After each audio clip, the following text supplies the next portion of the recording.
Kate was here a couple of decades ago, and she went out to a barbecue in the western suburbs. I haven't asked her if she remembers this yet, by the way.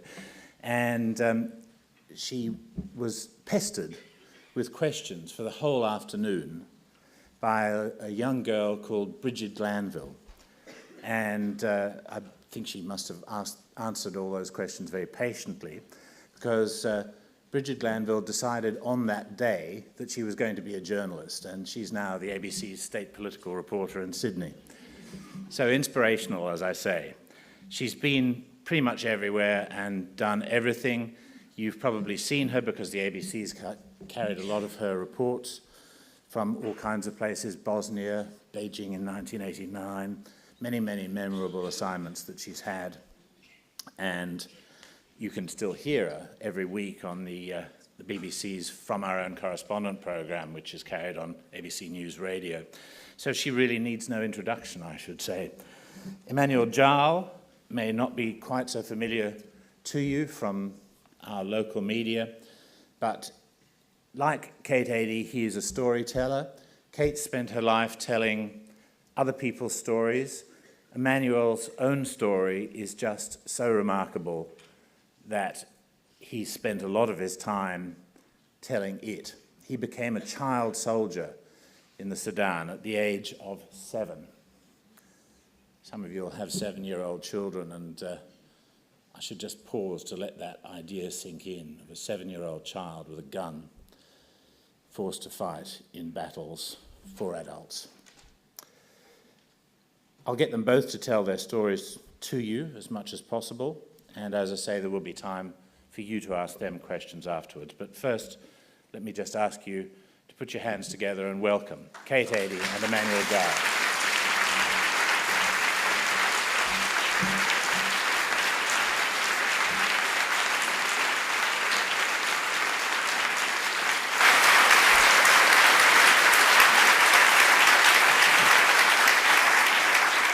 Do you remember that day? I'm getting to the point where most parties just blend into one. But it is a fact that people do come and ask about journalism. And I always feel like saying to them, go on, go for it. It can be many things, but if you really sort of get to grips with it and you grab the opportunities, I think it is an amazing life. Emmanuel Jal, you've had an amazing life, but it wasn't necessarily one you chose to start off with. I wouldn't call it amazing. It was hell, because I was born in the most difficult time, and seeing everything that we own disappear, and the war tearing everybody into pieces. And what have you done with your life since you were rescued? And explain to people what you do now.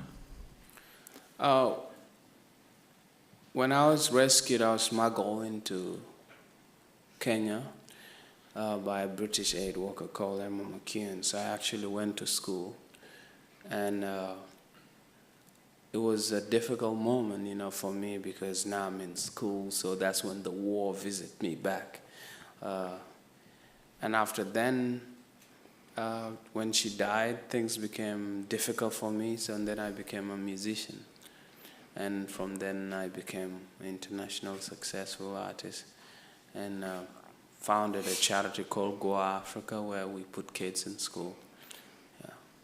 Tell me more about War Child, the charity, not the book. Oh, the War Child, the book, or? No, the work you do for War Child. Okay, it's not, the charity I founded is not called War Child, it's sorry. called Go Africa. So what happened is I branded myself as a war child when I was coming out, because saying that I was born in the time when there's war, and I didn't know what peace was. And bringing the story, because I wanted to be the voice for those who are not being heard. And so I came up with a book called War Child, an album called War Child, and then I had a documentary also called War Child, just telling the story. Kate, you have covered a lot of wars. What stands out for you from that coverage about the role of children in warfare? I suppose these days it's mainly in Africa, though not exclusively, that you find very young children who are made to fight or who are in a situation where it's the only thing they know. It's deeply distressing. I was in both Uganda and Sierra Leone, but particularly Sierra Leone, interviewed, listened to the stories of children, and they were still children. They'd been coerced into fighting at such a young age. By the time they'd spent years seeing violence and doing violence, they were still children at the end of it. And it's grim, because they describe to you, when you hear small piping voices of children talking about things that even adults have difficulty describing, dismembering people, chopping off limbs. It's very, very disturbing. And the background to this, if you're realistic, is that there are a whole number of sort of elements and circumstances which create this. I mean, there can be poverty, desperation, there can be coercion, there can be religious zeal. That's Uganda with the Lord's Resistance Army. There can be sheer sort of, we've got nobody else. There are examples in Europe of very young boys at the end of the war in Germany, of the Nazis either inspiring or coercing. There are various sort of strands to this. Very young boys to throw themselves in front of the Allied tanks as they approached Berlin. I mean, it's an awful subject, but it's one which you see throughout history, and it all depends partly on when you think childhood ends, and that's one of the contentious areas. Emmanuel, you never really had a childhood, but at what stage do you think that people should be allowed to go to war? Well, I think a child needs their mother, from the time when you're born to the time you're 7 years old. That's the main important part of a child's development, for you to be equipped for things to help you to survive. Our children's place is not in the battlefield. They're supposed to be in school. But for what happened to us is, many of us were not actually forced to be trained, but you could be bitten to be trained. For me, I witnessed my aunt raped in front of me when I was 5, so that image was planted in me. And when at 5, the first person I've ever seen shot close to me was my mother's bodyguard. And so my mother was busy putting the intestine inside. And then at the younger ages, hearing what the government people did to my mother by saying, okay, these people are slaves. It's God's will that they're the way they are. And a movement has been formed and they're not going to win. And so the government soldiers took our food, and as I could remember how they looked, they called themselves Arab, and they're so happy about that. And so my uncle tried to get our food from them, and they beat my uncle, they beat my mother. And I was a little kid, so I jump and bite one of the soldiers on their foot. And the next thing is, I couldn't remember what happened. I was blacked out. And so when I came back to life, when there was blood all over, I don't know who rescued us later, a seed was planted. And then you look at that, running from one place to another, and then losing my mom, and then we're told we're going to go to school in Ethiopia. So we actually went to school, but in the school, we were given opportunity to be trained. And that's how I went and got trained because I wanted to revenge for my family. Can I ask you, at what age a boy becomes a man in Sudan? In Sudan, it's by the time you're 8, you're at least getting to have a chance to have the boys' little fight. 8? 8. Not going to the battlefield, but... No, but becoming more of an adult, taking at responsibility. 14, 13, So 14. childhood is considered short by At our 14, you're still a child, but you get initiated. If you were in Khartoum and you went to school, when's the school leaving age? The school leaving age? Do people leave school at 14 generally? No. But you see, this is village life. So when people are in the village, the culture in the village is boys to take care of the cows. When you're a kid, you take care of the cows when you're 7, 8, 11. So you get initiated into a stage whereby you can actually go and take care of the big cows and go into the bush, and you're trained. Probably if a lion comes, you can actually try to battle your way. And also because there was tribal wars, so the wars were with arrows and spears. So, but you're not considered as an adult. There's stages of adulthood. When you're 14, you're like an adult, but you're not an actual adult. You're still a child, but they make you believe to be. So adults can actually take you out into hunting. You go with them so that, but when you're still 7, 11, you're still considered to be with your mom. Yeah, what you reminded me of there by talking about bows and arrows is that probably this is not necessarily a completely new problem, but that the thing that exacerbates it, makes it far, far worse, is the presence of the Kalashnikov. Yeah. That, in other words, small tribal wars which used to kill or maim very few people now become extremely intense and very bloody.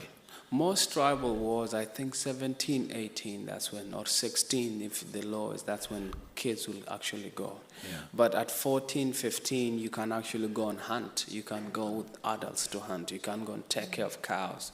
And if there are no adults around, if a lion comes, you can defend. Or if you are at home and there's a raid and the other people are not there, as a kid, you make yourself available to fight. I mean, you don't have to go back too far in history in Europe to find that the Royal Navy press-ganged people, and boys went to sea voluntarily, or their families sent them to sea at 10, 11, 12, 13. And reading, and there are extensive descriptions, for example, of Nelson's fleet and the huge, great sea battles, and in it are large numbers of children on board ships, known to be there, publicly accepted to be there. In fact, the term powder monkey describes very small children running along in the very confined spaces where they're fighting this huge sea battle with the cannon, which are dangerous beyond belief, rearing back as they've fired, explosions happening on board, accidents, and the people taking various things, even trundling heavy cannonballs down the deck, and the fuse material and the lighter fuse, all of this, and water and wine to men fighting, they are all small children. And it was accepted. Coming right through into this sort of 19th century, the phrase which is in people's nursery rhymes, the little drummer boy. Well, he was a little drummer boy. They were 10, 11, 12 years old. Buglers the same. That was right into the 20th century.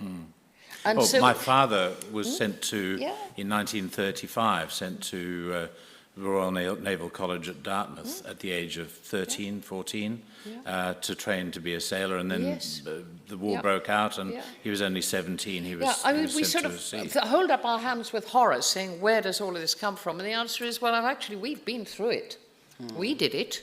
There's nothing special to hear about this in historic terms at all. I think if there's war, basically, war destroys people's soul, and what happens is the adults take advantage of children. And so, because a child doesn't know you die once, I never even knew that when you die completely.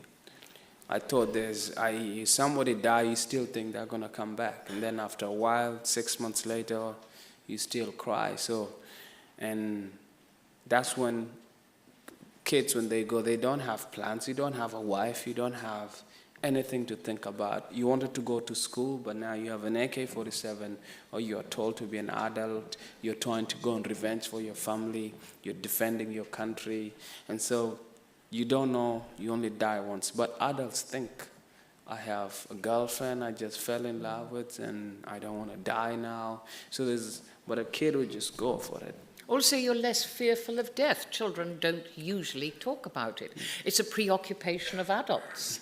And it's well known that very young people, and you see this in terrorist incidents where teenagers have been used, and you wonder, why did they do that? And you talk to their family, and their family says, well, he never thought about death, just wanted to do his stuff, thought he was invincible. That's one of the extraordinary things that does happen if you get in these situations. Teenagers the world over think they're bulletproof. Absolutely. And in this case, literally. Yeah. I mean,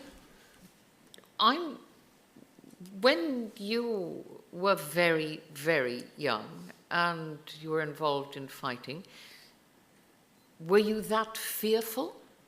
I was scared a lot of time, but what made me not really freaked out is to remember my mother's face screaming and my village burning. And so what you do is you tell I'm doing it for my family. So you either scream hard, shouting to scare away the fearness you have. But did you think you were going to die? Were you preoccupied? I never thought I'm going to die. What I didn't want to get my eye shot and my foot. I always say, if anything happened, I want to die completely. Because I've seen people who have been injured, how they suffer, and how there's no treatment, how they cry. Like you see an adult crying the whole night because there's no painkillers after they've been shot, or their leg is chopped off of their hand, and then I didn't want to go through that pain, so I had two choices. Either I go completely, I don't want my leg shot and my eyes. I want to be either fully alive or dead. Well, I think we should also acknowledge that this is not only a problem for children, as it were, directly in the firing line.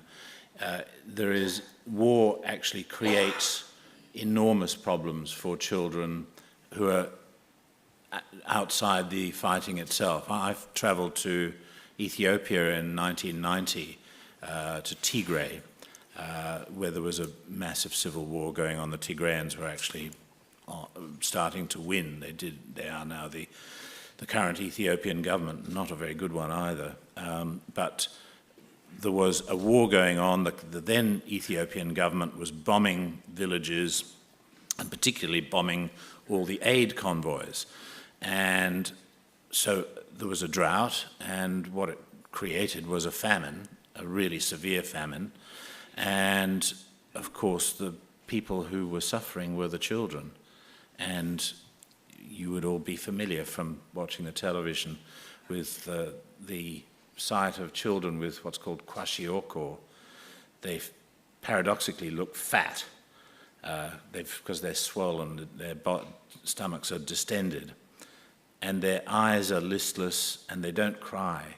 That's the most frightening thing in a way, that they're clearly in utter misery, but they don't cry because they're somehow how their bodies have told them to conserve all their energy for the massive task of just staying alive. And a lot of them die in those circumstances. So war is not just, is it, about fighting and shooting on the front line? Human beings justify war by, to a certain extent, distancing themselves from the awfulnesses, the things which degrade human beings. And therefore, there is talk of battlefields, of the rules of war, of Geneva Conventions, of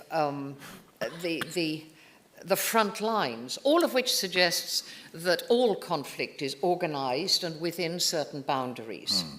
And this is done to make people more comfortable about the fact of war, and that they will tolerate it if it's justified, for example, for their own defense or in pursuit of a particular objective.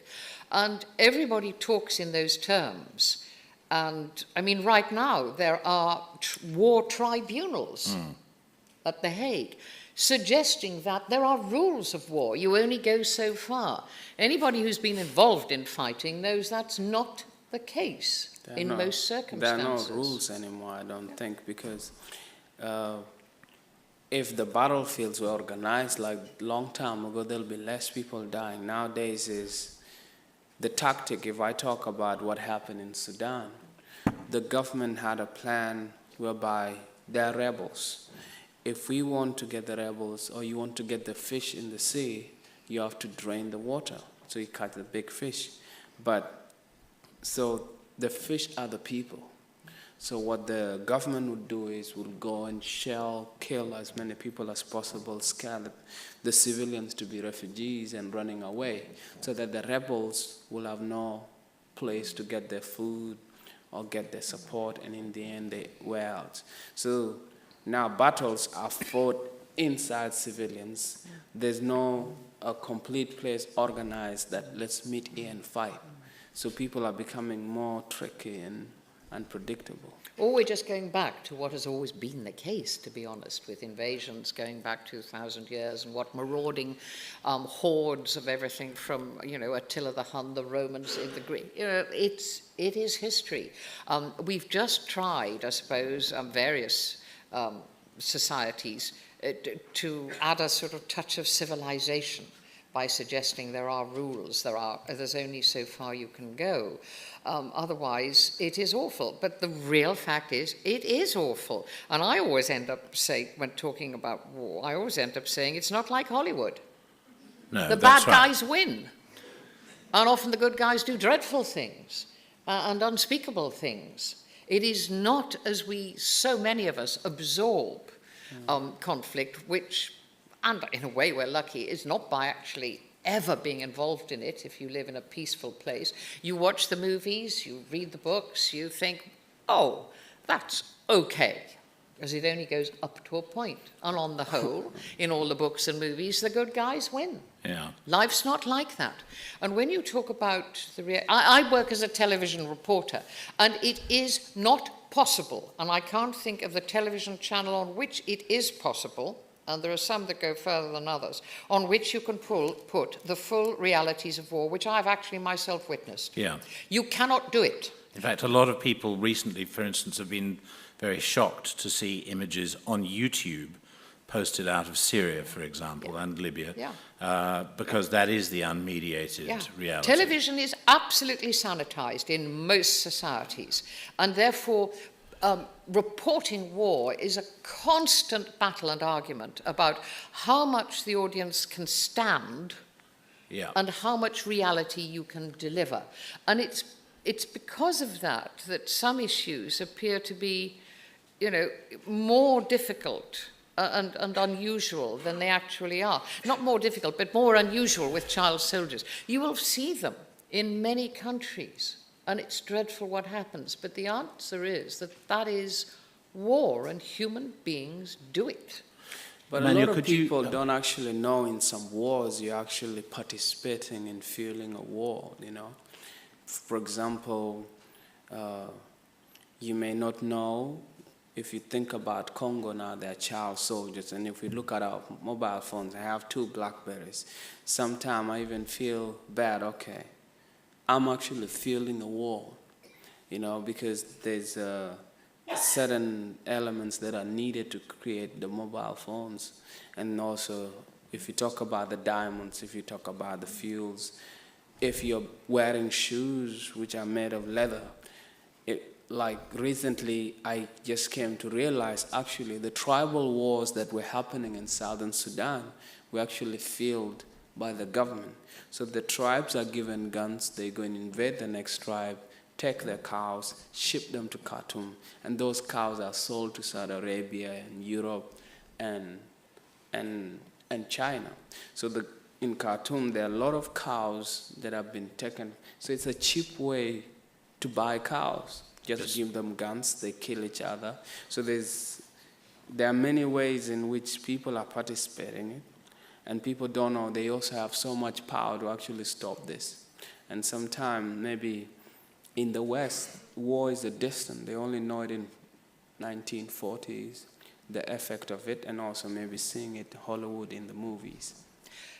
Although both Kate and I were in the Balkans in the 1990s, so it's a lot more recent than that for parts of Europe. And that was a particularly dirty war, a particularly unpleasant war, and I think that informs some of what Kate is saying. And very difficult to report in one sense, that the audience didn't really want to know about it. Yeah. They want things more clear-cut.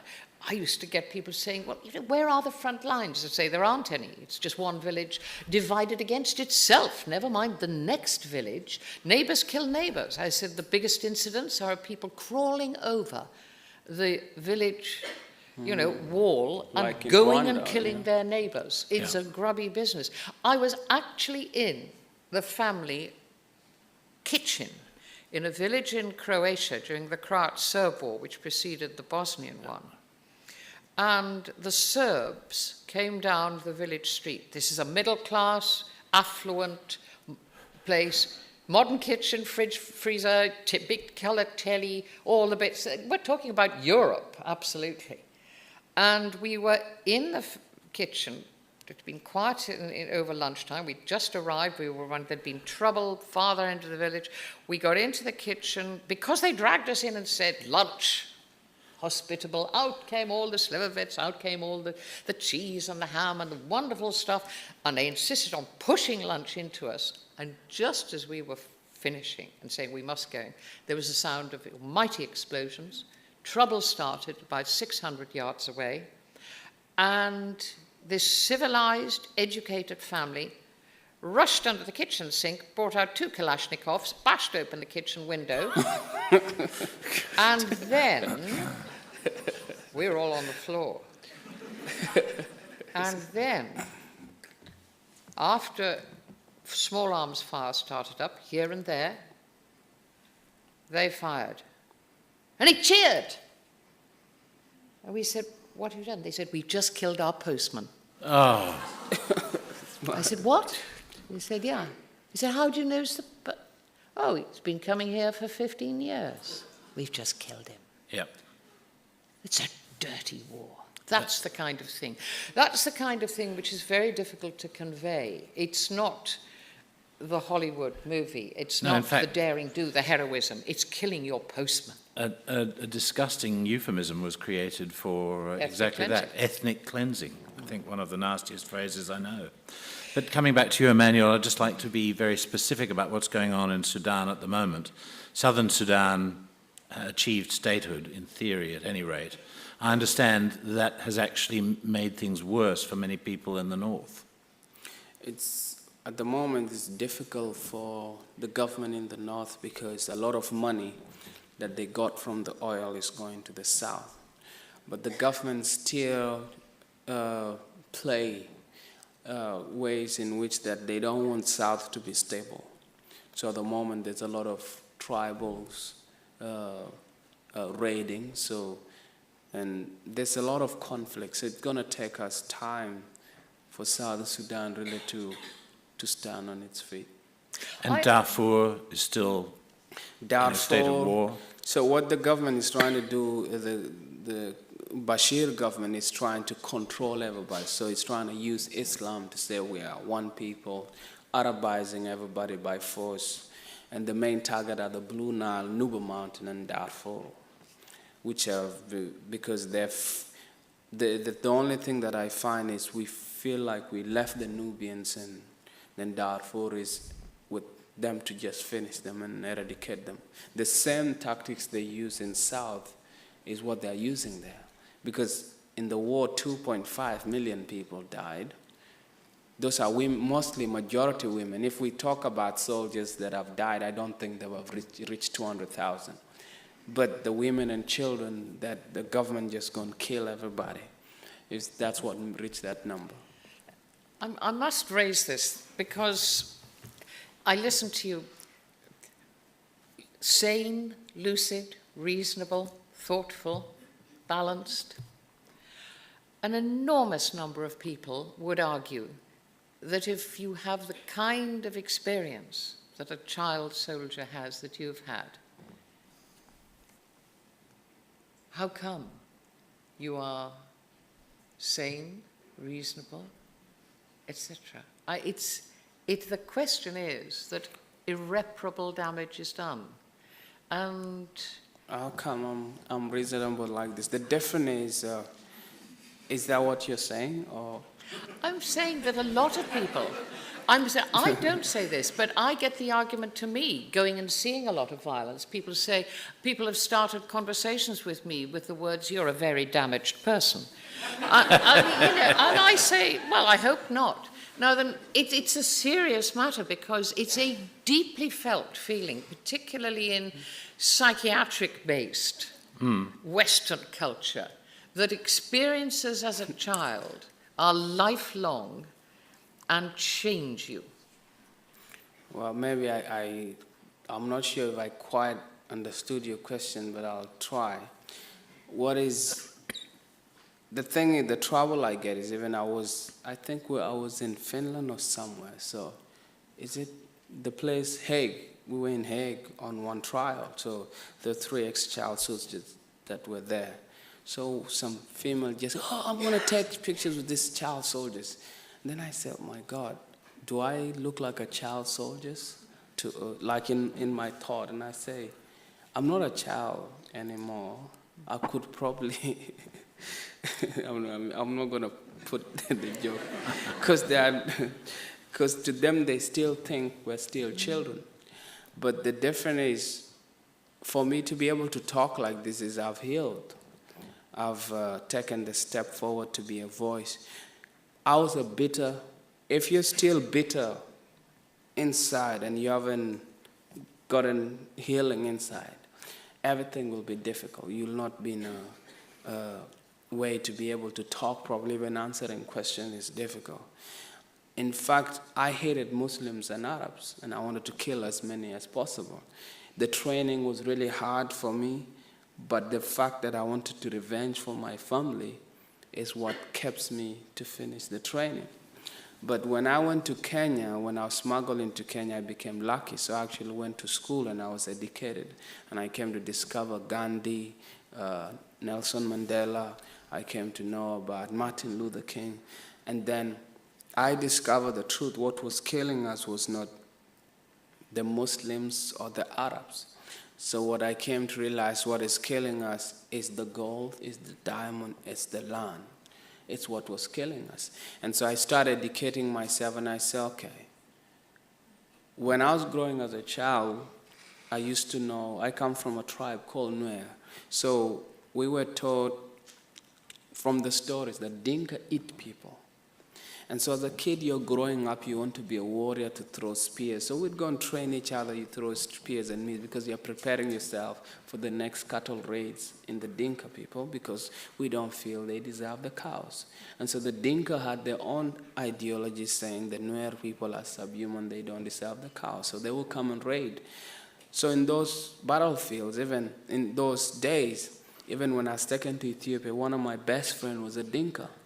So when we share a bed, I used to freak out at night. I sleep with one eye open, hoping that a tail will pop out of his ass and probably eat him. So as a kid, I was growing up. Until I was 16, I still had the belief that the Dinka eat people. So when I look at the theory and say, what difference is this when Arabs came and started enslaving people and taking the land and calling us that we don't deserve what we have? The land has been given to them by God. And so when I compare the same thing, what different is this from what we're doing to each other as tribe than when European came and just locked everything? And so what I came to realize is people extend the empathy to people of the same color or same language as them or same faith as them, and then create and label the other people, and they begin to rob. And so the understanding, education helped me in my healing process that I'm able to be now. But it doesn't mean before I had to forgive myself. But the thing is, the torments are not there. The things that I've done or horrible thing, I may not talk about them now, but they're in the book, is I justify them, you see, just to help you say, it happened, it wasn't me. But if I did this, if this never happened, I would haven't done this. But the nightmares, or whatever your eyes, the difference is what you see with your eyes, how terrifying it is. It's difficult to erase it, but you have to learn to live with it. So the nightmares still come. Even like I woke up this morning, I had a nightmare last night. I was in a battlefield. But to wake up and realize, okay, I'm in an hotel.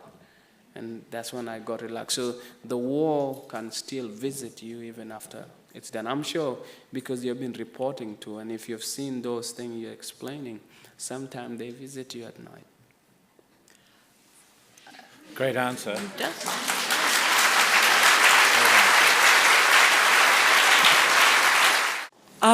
This one's for Mr. Jal. Did you get revenge for your family? I happen to do some things that I hardly talk about now, yeah.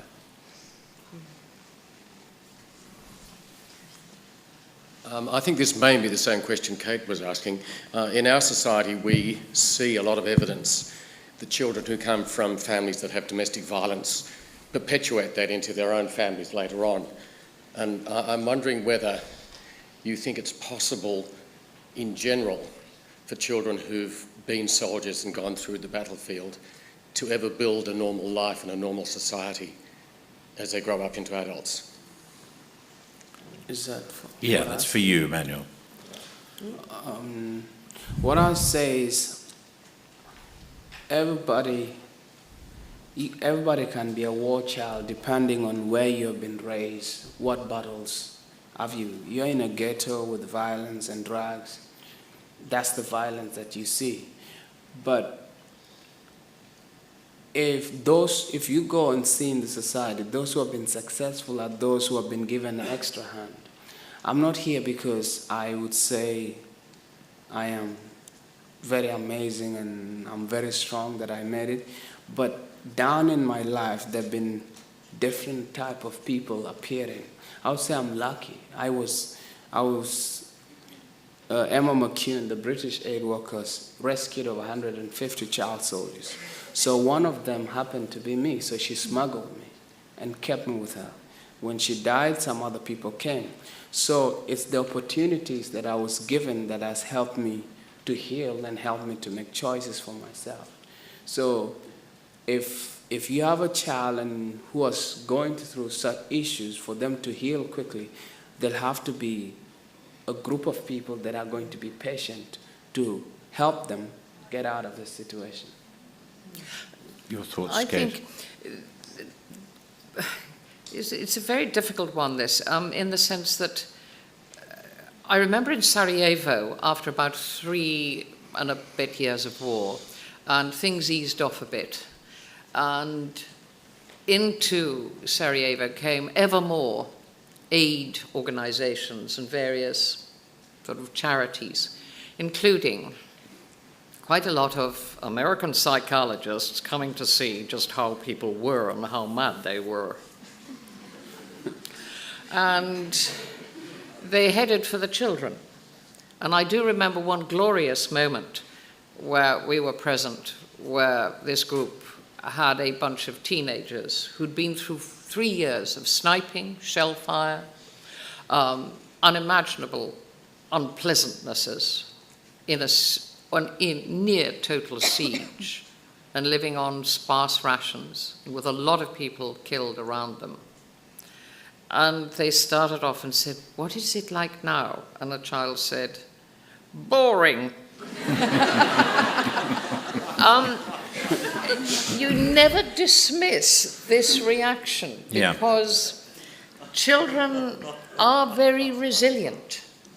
Children cope with some of the circumstances which disturb adults more. Yeah. It becomes something which is just life around them.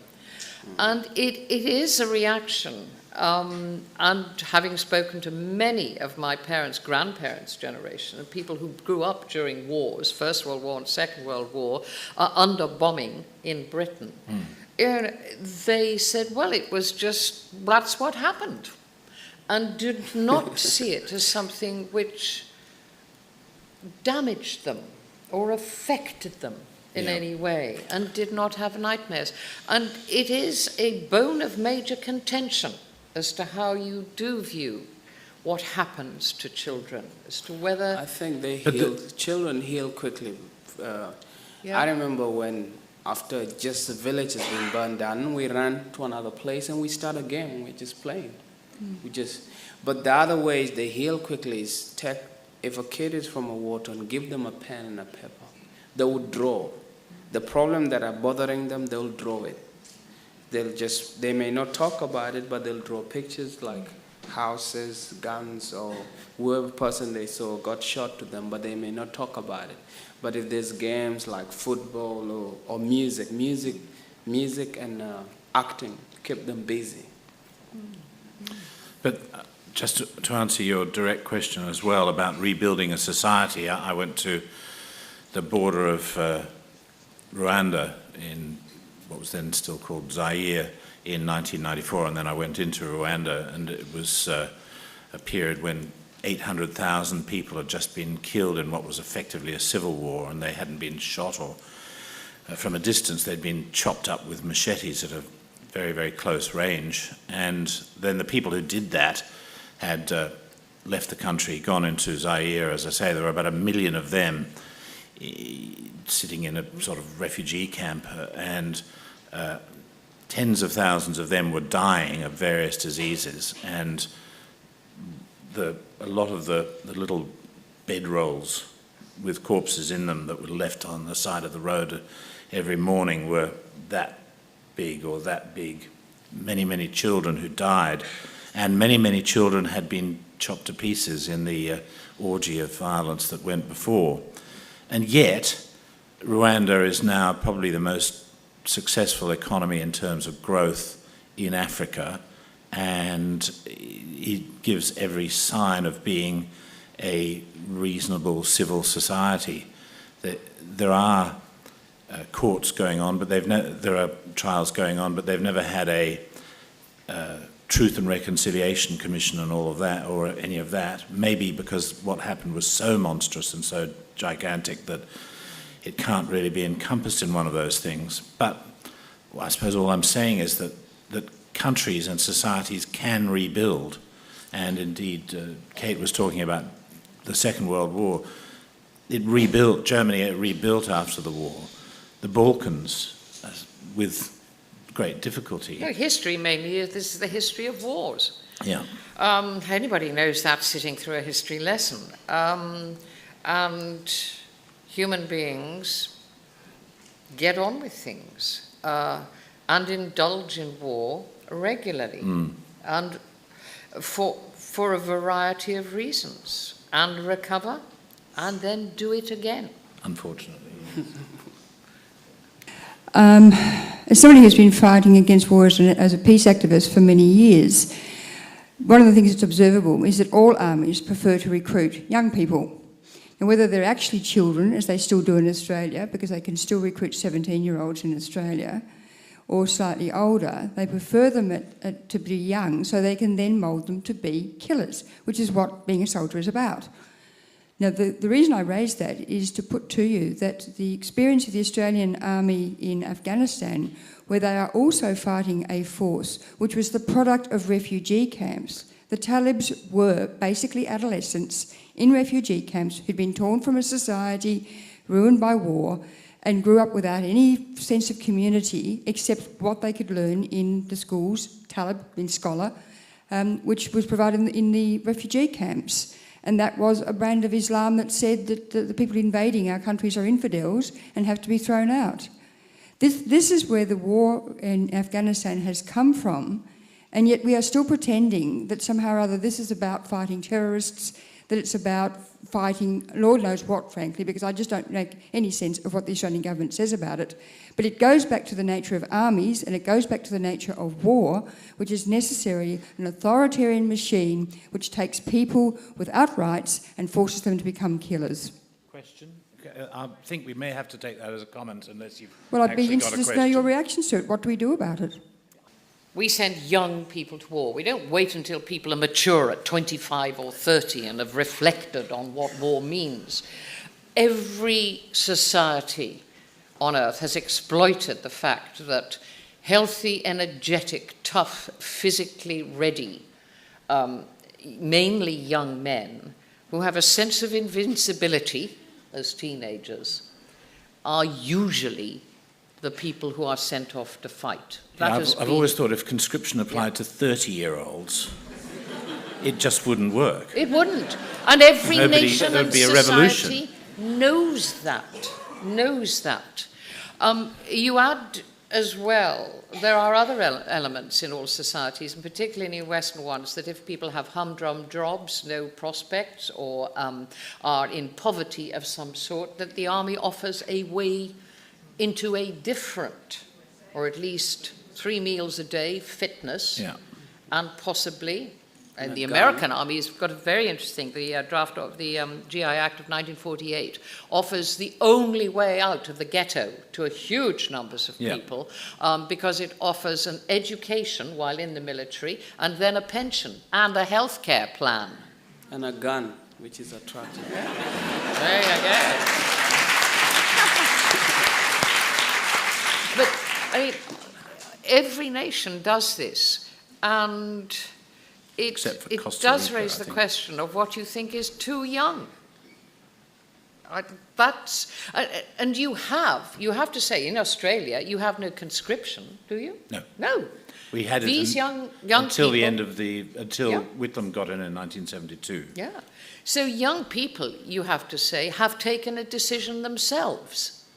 They know what they're signing up for, or they should. Well, you can argue that some of them don't, and they're full of fairy tales and Rambo and all of that, and don't know the reality. But the facts are there of what war is like and what you sign up for. It is a big question for any society as to whether you, as it were, prevent people until they're of an age where they probably wouldn't ever join up. But then there are technological changes. I read a book, interviewed the author a year or so ago, called Wired for War, and really people are now predicting that there will be very few people in armies at all. Their place will be taken by machines. Oh, this is American guff. No, but it's already happening. It's the idea is you will not spill blood and have to dig people's entrails out, and the Americans love that. They think it's clean. And absolutely. Absolutely. It doesn't happen. You've got me quite wrong. You must let me finish. You must let me finish. I'm talking about the rise of the Predator drone, but increasing numbers of automated machines on the battlefield. It means that you will be able to employ less soldiers to kill more people. And again, many of those people, and we're seeing it already with drones, killing people in Afghanistan, in Pakistan, many more of those people will be civilians. It will bring more civilians into over-the-horizon warfare, which is considered clean and nice and sort of safe, which that's is very absolutely much not what I'm saying. But then, I'm saying exactly the opposite. But I have to say, for all of that, the British Army has 6, if possibly 7 times in the past 4 years in Afghanistan received the order, fix bayonets. how primitive can we get? Fix bayonets. It means that you're going to have to disembowel the army who are within feet of you, while the Predator drones are off over another village. I actually do not buy this this sort of technical cleanup of war. It does certain parts of warfare, but most war is still, and we've talked about the fact that you will be killing amongst the people. Most war is still conducted on a visceral, man-to-man basis, and we have to accept that. I think we're just, it's a selling point to say that war's clean. You may get these Predator drones. Most of the time they wipe out totally innocent people, Well, that's therefore exactly what I was prolonging saying. the hatred. Nobody has advanced the prospect of a clean war. I was saying exactly the opposite, that the Predator drone, which is actually operated, I don't know if you know this, but there's somebody sitting there in Florida working these things. That's right. And they're getting smaller, they're getting more lethal. They may have taken out Anwar al-Awlaki yesterday, but they have taken out an awful lot of wedding parties and schools and So that therefore kind of somebody thing. who's got a brain in their head may well work out that this is prolonging the hatred and the warfare. That's right. Yeah. But, Emmanuel, that's a distant prospect in Africa, isn't it? In Africa, warfare is all still very much hand-to-hand. In Somalia, or either that or, I mean, Ethiopia and Eritrea have had a long and pointless war over a pretty useless strip of land. Somebody compared it to two bald men fighting over a comb. And that was an old-fashioned artillery and infantry battle, almost like the First World War. And in Sudan, as you've said, it's sometimes Arabs on horseback riding into villages and cutting people down with swords and things, isn't it? I think war is a big business. So there are people who really benefit big time, who make the spears, who make the machetes, who sell the boots, and who sell the bullets. So there are corporations, there are good corporations, and there are corporations that have no conscience at all. Because they have a right like a human being. In the end, all they get is a fine. So if they're interested in minerals and they want to get it cheap, they calculate how much can we invest 5 billion, buy these people arms, give the government some and give the rest some, as long as the gold mine is secure, and we're going to make 100 billion. And so they don't really care about the people. So the wars in Africa, they've been done in a way that the tribes think they're fighting themselves, but actually it's making the businessman happy because they're getting their oil. It's notable that China has been buying up a lot of energy resources and mineral resources in Sudan, and in many ways that seems to be prolonging the conflict. Yeah, because war is a big business to charities too. There are some charities who don't want the problem to end because they still want to get their pay every month. So you enter into a neighborhood, maybe you're given, let's say you raise $1 million to solve a problem in that village. Only probably $50,000 is what will actually do the real job. And so more poor people will keep coming. You take pictures of starving kids and more people and send it out. So it's actually really frustrating sometimes that we find in the West here, we've got so many people that want the problem to end, but they're enslaved into giving. And there are people who are getting richer on the back of the poor. So it's a big business in a whole big picture. But what gives me hope are talks like this. People's minds are open, their emotional intelligence is social, emotional learning. So it shows like the future is going to be better because people now, we have social media, people can communicate. So it's more hopeful. I have one little question. If you saw children, as happens everywhere, in a playground with 2 bits of wood saying, I've got my sword, I'm going to fight you. Or other little children who have a little plastic gun and they're playing bang bang. Would you stop that, or do you think it's part of childhood? I think for men, young people are born, naturally young kids are born wanting to play with stuff. If there's no football, they'll use sticks. If there's no stick, they play hide and seek with girls. Or I think, I'm just saying, like, as you're growing up, it's not for harm, it's for fun. But also, if it's guns or swords, it's what they saw from the elders doing, or they hear about wars. So it's what they see, it's what they practice. Because the child mind is still developing. So they absorb, they practice. With my eldest son, we had no guns in the house for his first few years, and we eventually gave up because he kept on making guns out of Lego and going. Question over there. Hi. This question's for Emmanuel. I was wondering, you spoke earlier about how you healed and you got over that bitter period that you went through. And I was hoping you could speak a little bit about how your music and how hip-hop actually helped in that healing process. Well, for me, music is like a painkiller to help me push the day. But for me, like, faith is what gives me hope to want to see tomorrow. Because when I went through, what I went through is, in our journey, I remember those who never had any faith or never hoped that tomorrow is going to be better for them, they never made it. And so I came to a conclusion. I said, okay, there are all these theories, there's no God, there's this and that. And I said, okay, fine. I'd rather believe there is God and find there's no God than believe there is no God and find there is God, because it's helped me. The fact that I have somebody out there who's going to watch out for me. And that's given me hope to want to see tomorrow.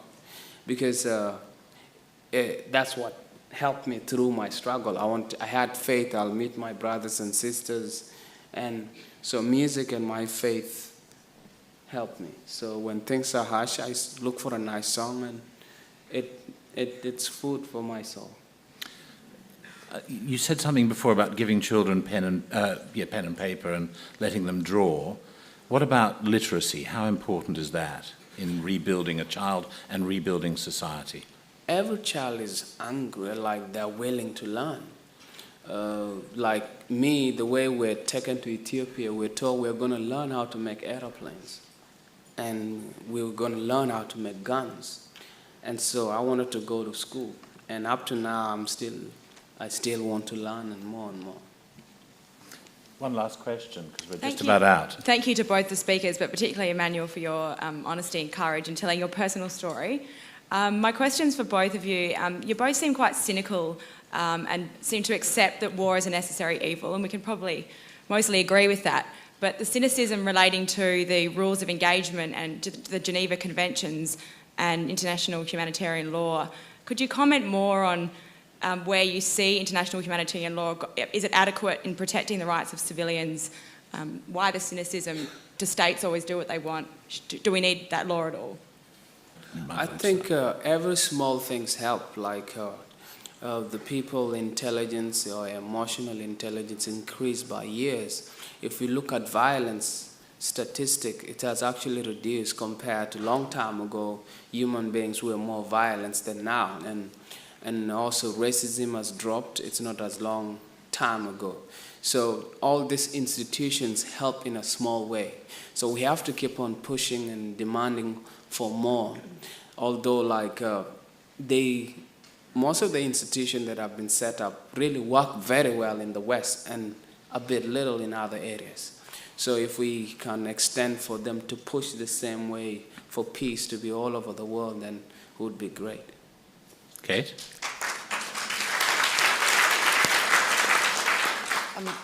If you claim to be a civilized society, war should be the very last resort.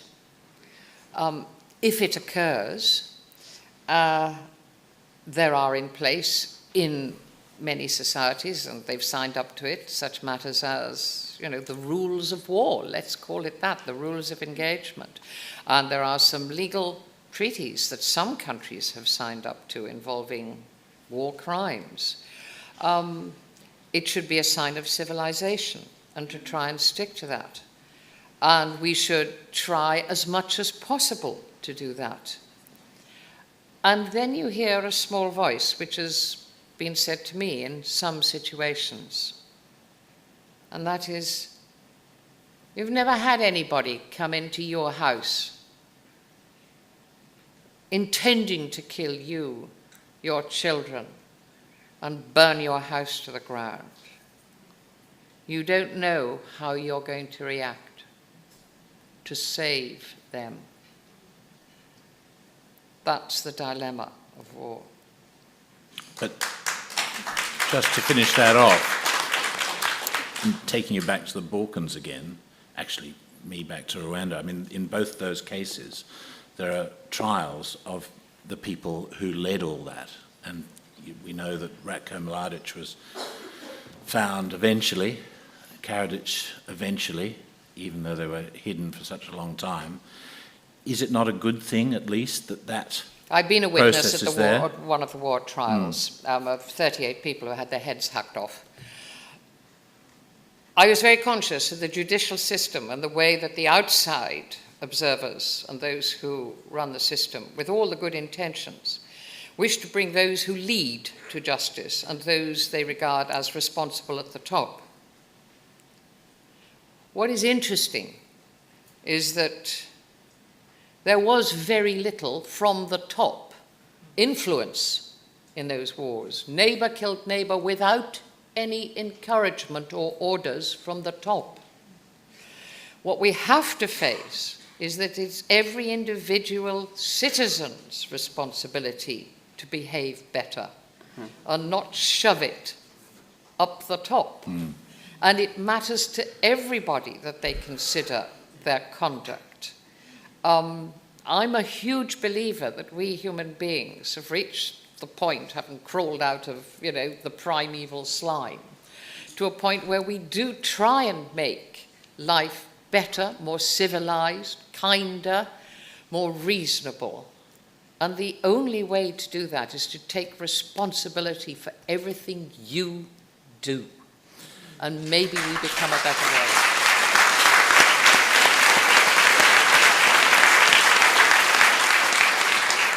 One last comment from you then, Emmanuel. Do you want justice? Do you want to see justice done in Sudan, for example? Can you imagine it happening? Well, justice is another thing, but for me what I see is forgiveness is what helps heal a nation, and educating people about the importance of peace and coexistence and common identity.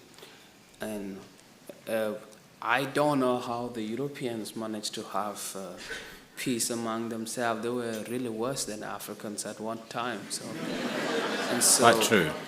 Because Not so the long French ago. and the British and everybody, you guys were really mixed up. Yeah. And I hope if we could have the same opportunity and learn from what you guys went through, how did you manage to cope with it? I think the future in Africa would be great. Thank you very much. Thank you both very much.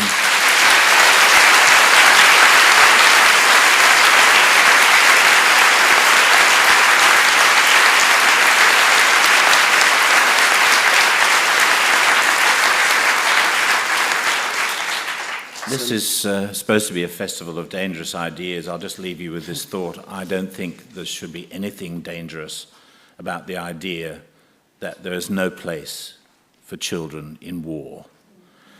Will you please thank Kate Adie and Emmanuel Jal.